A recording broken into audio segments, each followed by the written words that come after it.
Hi guys! Magandang gabi! Welcome back po dito sa Gandara SRU channel for Showbiz Update. Andito na naman nga po akong muli nagbabalik.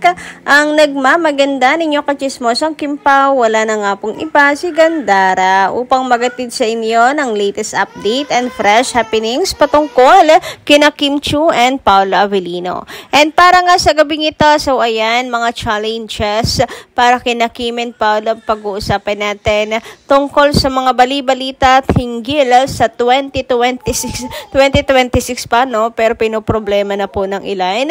And iba pang mga balita patungkol sa Kimpaw. Pero bago po ang lahat ng yan, sa mga hindi pa po nakaka-subscribe dito sa ating channel, pakiclick lang po tayo na subscribe button at notification bell natin na nariyan sa baba para mag-i-updated po kayo at ma-notify tuwing may bago tayong chika at balita hinggil sa Kimpaw.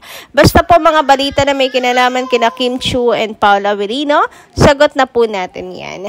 And ngayon nga, bilang pasasalamat po muna, no, sa ating mga kakimpaw, narito at meron po akong ilang napiling basahing comment para sa gabing ito. So, ang first comment ka natin ay nagmula po kay Ma'am Merlita Aurea Rodriguez. So, ito, humanda kayo mga kakimpaw kasi medyo mahaba-haba to. Isang telenobelang mula kay Ma'am Merlita. Ang haba kasi nito guys, putol pa nga yan. Ito nga, sabi niya, Miss Gandara, bigla akong nanginig nang may nabasa ko sa isang comment section na magpapahinga daw muna si Kim at ipapare sa iba si Paolo. Hindi lang siguro nila masabi yung totoo kung bakit malungkot si Kim. Pinapalabas lang nila na may family problem dahil sa The Alibay na baka hindi suportahan ng Kimpaw. Imposible naman hindi suportahan. Ano yan? Daming excited tapos hindi suportahan. Kung malaman yung totoo kung bakit malungkot si Kim. Malungkot si Kim. Kilala natin si Kim. Masyadong masikreto. Ako, madali akong makaramdam sa mga taong gustong itago ang mga totoong nangyayari. Tama yung title ng seryeng ginagawa nila, The Alibay.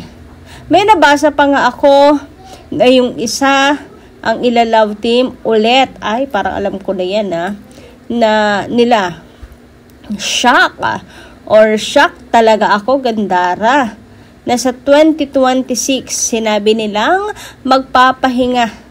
pagpapahingahin muna si Kim. Kaso pagod na daw si Kim, kaya pala sa airport pa lang ay talagang umiiwas na si Kim bago pa lang sila umalis ng Manila. Alam na ni Kim yung plano nila, kunyari lang yung mga project na nakaabang na sinasabi nila. Masakit sa dibdib, Gandara. Ramdam ko si Kim simula nang makita kong malungkot si Kim. Iniyakan ko na. Hinahanap ko yung sagot sa lungkot ni Kim. Maaring alam na atilakam, yan ang nag-usap silang mag-ate tungkol dyan. Namang nakaka-HB yung tungkol dyan. Wala silang awa kay Kim. Pero dinadasal ko pa rin na sana fake news pero galing si Star Magic ang balita. Ako, Kim, talaga PBB pa lang nanonood o napapanood ko sila sa Milan. Nagkimpaw pero kung talagang iiwan si Kim, sorry Gandara, mawawala na ang tiwala ko kay Paolo. Sa ngayon, awa ang nararamdaman ko kay Kim at sama ng loob kay Paolo kasi meron din akong nabasa sa vlog ni Ogie Diaz. Malalaman mo din yun, Gandara. Pasensya na, Gandara, nasaktan ako para kay Kim. Magdadasal ako na sana Kim, malakas ka na. Malakas ka naman kay Lord. Masasamahan ka namin sa pagdadasal mo na makaya natin ang pagsubok na ito. So, alam niyo, hindi ko masisisi yung nararamdaman niyo dahil sa mga kumakalat na balita. Pero, ayun nga, ako kasi lagi kong panghahawakan yung hanggat may demand, nandiyan ang Kimpaw.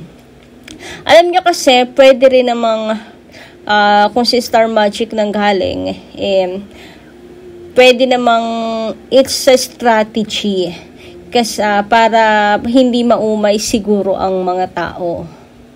Or, kasi nga, hindi na sila teens eh.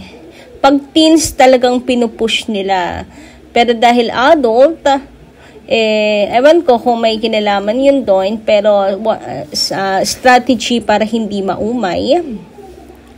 Ganon, pwedeng ganon. At the same time, about naman sa, ikatatampo ni Kim Chiu, kasi iba na ang ipapartner kay Paolo. I don't think ganon naman kababaw si Kim.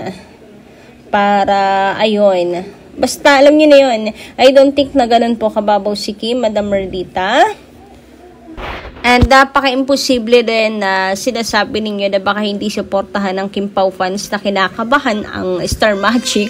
Baka hindi suportahan ng Kim Pao fans kaya ipapartner muna sa iba si Paolo Avellino. I don't think kasi kita naman nila hanggang ngayon trending po at ang dami po naghahanap ng ayuda at yung My Love Will Make You Disappear after that talagang mayroon pong mga bagong umusbong na fan ng Kim Pao, to be honest. Nang mapanood po ang movie, talagang nakaramdam ng kilig and in fairness po na umusbong bilang bagong Kim Pao. Kasi napaka-undeniable talaga ng chemistry nilang dalawa. And daming sumisigaw po talaga ng bagong project nila.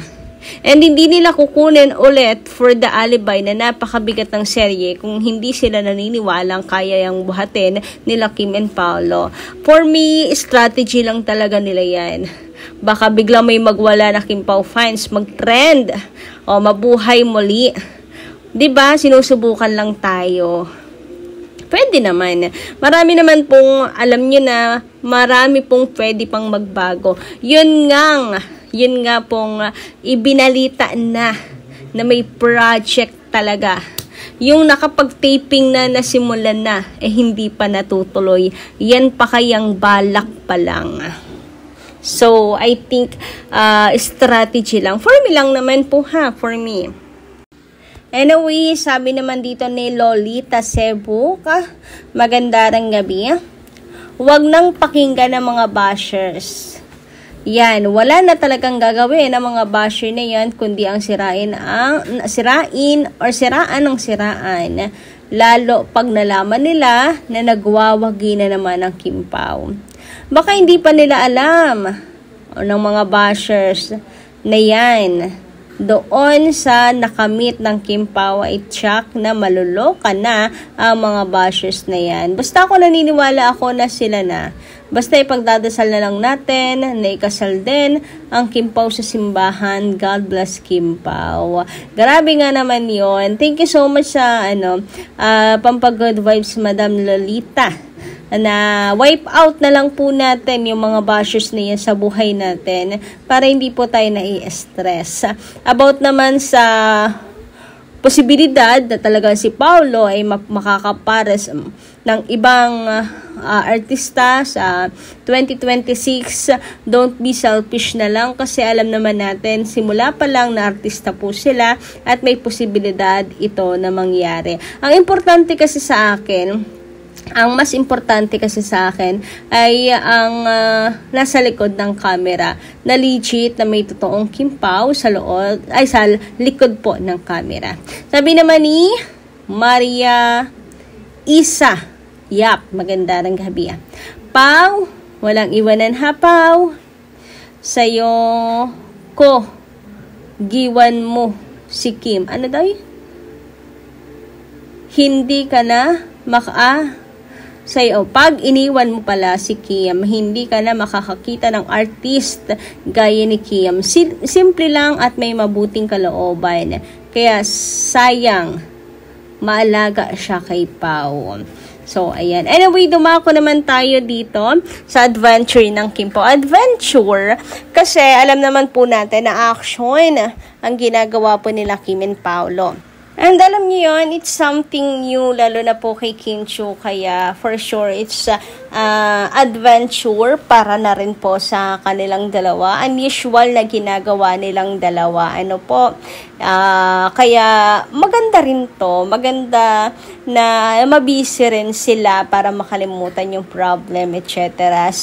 And ang ganda rin ng timing. Alam niyo yun, yung ganitong action, talagang full of experience. Sabi nga ni Kim Chiu, iba talaga yung kanyang paghahanda rin talaga dito na hindi niya po na-imagine yung kanyang preparations. Anyway, yes, it's something, ano pa kaya yung maibibigay at ano pa kaya yung something new na magagawa po ng Kim Pao. Adventure ang ganitong daalibay para sa kanilang dalawa. Samantala, giliw naman ang ating mga Kim Pao kay Meta AI. Talaga naman nga, siguro sa pagka-board ng ilan, talagang kinakausap na si Meta AI. So, sino pong girlfriend ni Paolo Abilino ngayon? Ayan po from Margaret Vlog. Sabi dito, ng Meta AI, si Paolo Abilino ay kasalukuyang may relasyon kay Kim Chiu. Ayon sa isang eksklusibong pahayag, umamin si Paolo na si Kim Chiu na nga ang kanyang official girlfriend matapos ang matagal na pag-iwas sa mga issue tungkol sa kanilang relasyon. Ngayon ay tuluyan nang binuksan ni Paolo ang kanyang puso at inamin ang kanilang espesyal na ugnayan. Hoy, grabe naman ngayon, talaga naman. Parang reporter itong si Meta AI, no? Talaga naman. Anyway, ayan pa, anong masasabi mo dito? Binubuking ka ni Meta AI. Hoy, may chismis si Meta AI. Ano masasabi mo dyan, Paolo Abilino? Grabe naman sa pa-eksklusibo. Pero again, guys, it's AI ha, artificial intelligence. Katuwaan lang po na kinakausap ng mga fans itong si Meta. Anyway, kayo guys, ano inyo masasay patungkol dito? Pa-comment lang sa baba, and hanggang dito lang muna ating update. Maraming salamat sa pakikinig. Kita-kits sa susunod nating chikas. Maraming po salamat.